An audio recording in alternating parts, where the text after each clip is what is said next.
Assalamualaikum warahmatullahi wabarakatuh. Perkenalkan, nama saya Haslinda Hasmullah dengan NIM 051. Assalamualaikum warahmatullahi wabarakatuh. Perkenalkan, nama saya Sridevi dengan NIM 069. Saya Nurul Aulia Faharudin dengan NIM akhir 074. Nama saya Muhammad Hamim dengan NIM akhir 077.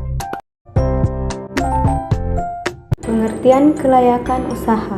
Menurut Kamsir dan Jokfar, studi kelayakan bisnis atau usaha adalah kegiatan yang mempelajari secara mendalam atau bisnis yang akan dijalankan dalam rangka menentukan layak tidaknya usaha tersebut dijalankan.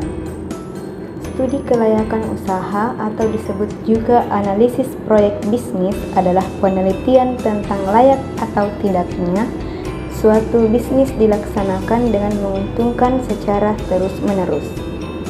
Studi ini pada dasarnya membahas berbagai konsep dasar yang berkaitan dengan keputusan dan proses pemilihan proyek bisnis agar mampu memberikan manfaat ekonomis dan sosial sepanjang waktu. Dalam studi ini, pertimbangan ekonomis dan teknik sangat penting karena akan menjadikan dasar implementasi kegiatan usaha. Hasil studi kegiatan usaha pada prinsipnya bisa digunakan antara lain yang pertama, untuk merintis usaha baru, misalnya membuka toko, membangun pabrik, mendirikan perusahaan jasa, membuka usaha dagang, dan lain sebagainya. Yang kedua, mengembangkan usaha yang sudah ada, misalnya untuk menambah kapasitas pabrik, memperluas skala usaha, mengganti peralatan atau mesin, menambah mesin baru, memperluas cakupan usaha, dan lain sebagainya. Dan yang terakhir yaitu memilih jenis usaha atau investasi proyek yang paling menguntungkan. Misalnya, pilihan usaha dagang, pilihan usaha barang atau jasa, fabrikasi, atau praktikan proyek A, proyek B, dan lain sebagainya. Akan melanjutkan materi selanjutnya yaitu aspek-aspek studi kelayakan usaha. Secara umum, suatu pengerjaan proyek atau usaha yang akan dilakukan dianggap fleksibel atau layak adalah mampu memenuhi kriteria di bawah ini. 1. Proyek atau usaha yang dikerjakan tersebut mampu memberikan manfaat yang berarti kepada publik atau masyarakat. 2. Proyek atau usaha yang dikerjakan tersebut adalah dianggap mampu berkembang atau expand. Dan yang terpenting memiliki kondisi kontinuitas usaha yang tinggi. 3. Proyek atau usaha yang akan dikerjakan itu nantinya diperkirakan akan mampu tahan terhadap berbagai goncangan ekonomi, baik karena faktor domestik maupun global. 4. Proyek atau usaha yang dikerjakan tahan terhadap berbagai masalah termasuk jika timbulnya krisis kepercayaan. 5. Proyek atau usaha tersebut diharapkan akan bisa menampung lapangan pekerjaan atau secara tidak langsung telah mencoba mengurangi angka pengangguran.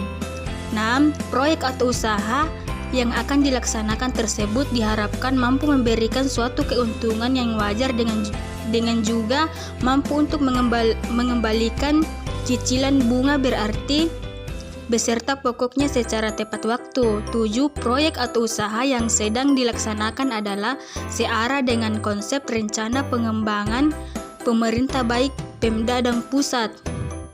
8. Manajer yang membawahi pekerjaan proyek atau usaha tersebut adalah orang yang memiliki pengalaman dan pendidikan yang cukup. 9. Manajer dan karyawan yang mengerjakan proyek atau usaha adalah tersebut memiliki perform yang dapat dipertanggungjawabkan secara konsep manajemen modern seperti kedisiplinan, loyalitas, kejujuran, dan keinginan untuk terus memperbaiki kesalahan. Dan yang ke-10, diharapkan proyek atau usaha tersebut berkeinginan dalam jangka panjang untuk menerapkan penggunaan teknologi modern guna mengantisipasi perkembangan teknologi yang dinamis, juga untuk mengantisipasi akan munculnya para pesaing. Selanjutnya yaitu aspek-aspek kelayakan usaha. Beberapa aspek yang tidak bisa dihilangkan dalam kajian kelayakan usaha yaitu aspek sumber daya manusia atau SDM. Yang kedua, aspek teknis. Yang ketiga, aspek pemasaran.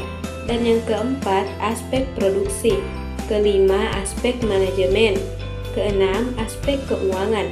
Ketujuh, aspek kemanfaatan. Dan yang kedelapan, aspek kesempatan kerja.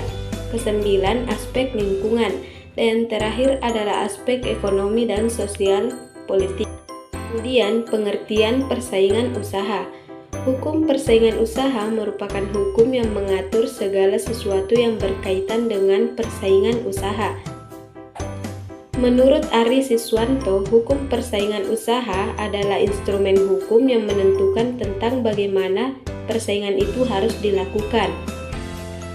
Menurut Hermansyah, hukum persaingan usaha adalah seperangkat aturan hukum yang mengatur mengenai segala aspek yang berkaitan dengan persaingan usaha, yang mencakup hal-hal yang boleh dilakukan dan hal-hal yang dilarang dilakukan oleh pelaku usaha. Kemudian, karakteristik pesaing usaha. Karakteristik pesaing usaha ini ada 7. Yang pertama, jumlah penjual dan pembelinya sangat banyak. Yang kedua, barang yang diperdagangkan bersifat homogen atau pasar yang menjual satu jenis barang saja. Yang ketiga, penjual maupun pembeli memiliki kebebasan keluar masuk pasar atau free entry and free exit. Yang keempat, tidak ada hambatan dalam mobilitas sumber ekonomi dari satu usaha ke usaha lainnya. Yang kelima, penjual dan pembeli memahami keadaan pasar secara sempurna. Dan yang ketujuh, penjual dan pembeli bebas mengadakan perjanjian. Dan yang terakhir, pemerintah tidak ikut campur tangan tentang harga baik langsung maupun tidak langsung.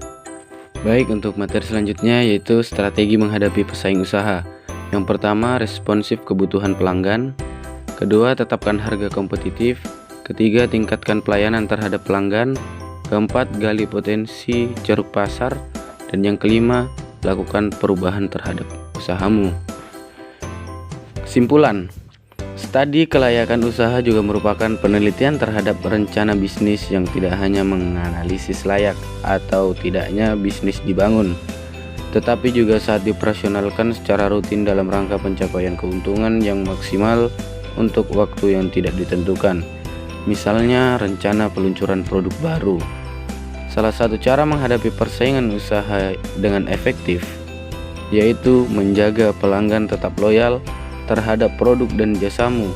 Oleh karena itu, kamu harus responsif terhadap kebutuhan pelanggan. Sekian, wassalamualaikum warahmatullahi wabarakatuh.